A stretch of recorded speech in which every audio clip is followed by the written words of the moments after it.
নমস্কার, চলুন আজকে একটু বকফুলের বড়া ভাজা রান্না করে দেখাই। এই দেখুন, এইগুলো বকফুল। ভেতর থেকে যে শিরটা আছে সেই শিরটা বাদ দিয়ে দিচ্ছি, আর ওপরে যে সবুজ অংশটা সেটাও বাদ দিয়ে দিচ্ছি। এই সবুজ অংশটা বাদ দিয়ে দিলে বকফুলের যে তেতো ভাবটা লাগে, তেতোটা অনেকটা কম লাগে। আপনারা চাইলে নাও বাদ দিতে পারেন।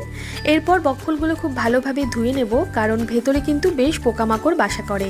ব্যাটার বানানোর জন্য নিয়ে নিচ্ছি সামান্য ময়দা, চালের গুঁড়ো, গোলমরিচের গুঁড়ো, লবণ, একটু মিষ্টি আর একটু হলুদ গুঁড়ো।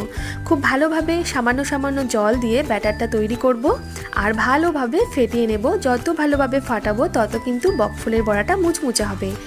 ওপর থেকে ছড়িয়ে দিচ্ছি সামান্য পোস্ত দানা ছড়িয়ে দিলে বকফুলের বড়া ভাজাটা খেতে ভালো লাগবে।